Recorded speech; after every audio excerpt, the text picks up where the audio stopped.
Hello my friend, and welcome to Juan Retirement.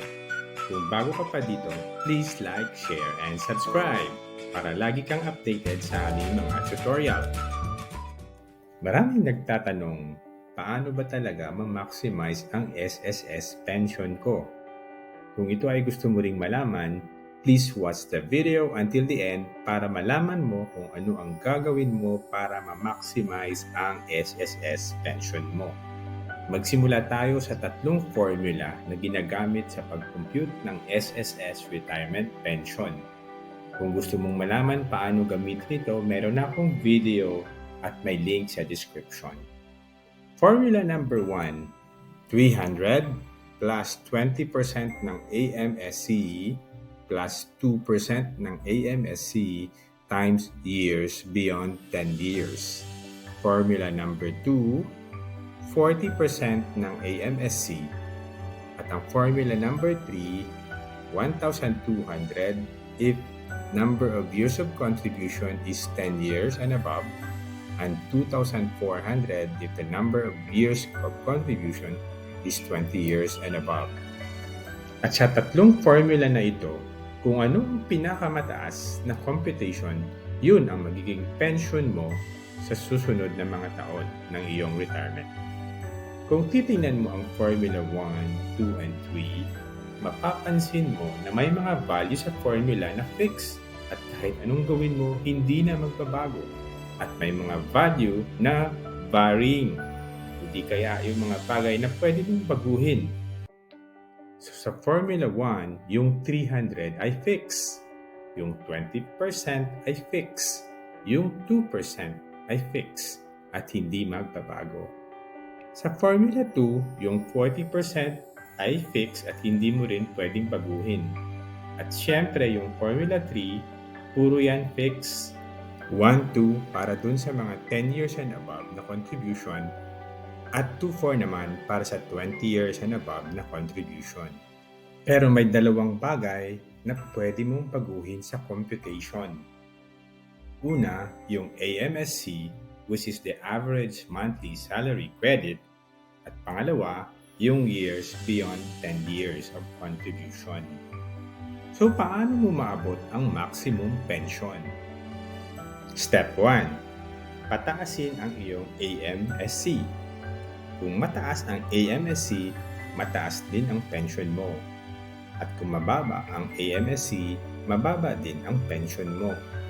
Please note na ang maximum AMSC sa kasalukuyan na magagamit mo sa pension computation is 20,000. Step 2. Pahabain ang years of contribution. Kung mas matagal yung hulog mo, more than 10 years and above, mas mataas ang pension mo.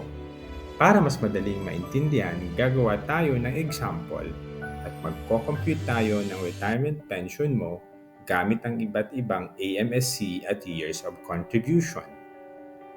Gagamit tayo ng dalawang AMSC at gagamit tayo ng dalawang years of contribution.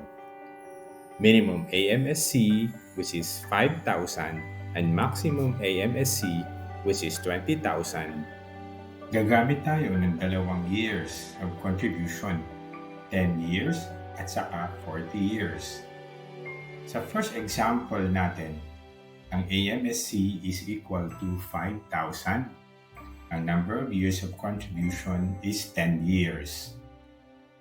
Formula 1, 300 plus 20% ng AMSC, which is 5,000, plus 2% ng AMSC times number of years in excess of 10 years. Dahil 10 years lang siya, 0. So 300 plus 1,000 kasi 20% ng 5,000 plus 0 kasi 2% times 5,000 times 0 equals 1,300.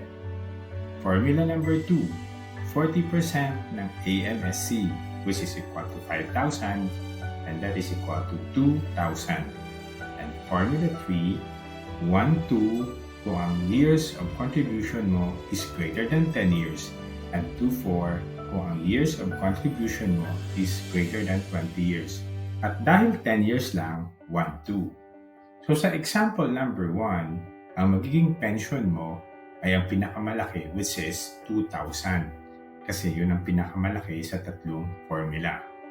Punta naman tayo sa example number 2. Yung AMSC na gagamitin natin ay 5,000 at yung number of years of contribution is 40. Gagamit tayo ulit ng tatlong formula. So formula number 1, 300 times 20% ng AMSC na equal to 5,000 at saka 2% ng AMSC times number of years above 10 years at dahil 40 years tayo, mayroon tayong excess na 30 kaya times 30. Lahat-lahat ng yon 300 plus 1,000 plus 3,000 which is equal to 43 for formula 1. Kung formula number 2, 40% ng AMSC and that is equal to 40% of 5,000 which is equal to 2,000. At ang formula number 3, 1, 2 kung sobra ng 10 years, 2, 4 kung sobra ng 20 years. Dahil 40 years ito, 2, 4. Sa tatlong formula, ang pinakamalaki ay ang 43. So sa example number 2, ang magiging pension mo is 43. Example number 3, gagamit tayo ng maximum AMSC which is equal to 20,000 at gagamit tayo ng number of years which is equal to 10 years which is the minimum number of years para makakuha ka ng pension. Formula 1, 300 plus 20% ng AMSC is 20% ng 20,000 plus 2% ng AMSC which is 20,000 times 2% times number of years na excess sa 10 years. Dahil 10 years lang, 0. Kung i-compute natin to, this is equal to 300 plus 4,000 plus 0. So formula 1 is equal to 43. Formula 2 naman is 40% ng AMSC at 40% ng 20,000 is equal to 8,000. Formula number 3, 1, 2 kung sobra ng 10 years, 2-4 naman kung ang hulog mo ay more than 20 years. So dahil ito ay 10 years lang, 1-2. Sa tatlong formula, ang pinakamalaki ay ang 8,000. So for example number 3, ang magiging pension mo is 8,000. Example number 4, AMSC ang gagamitin natin is equal to 20,000 at ang contribution number of years is equal to 40 years. Formula number 1, 300 plus 20% ng AMSC which is 20% ng 20,000 plus 2% ng AMSC times number of years more than 10 years. So 40 minus 10 that is 30.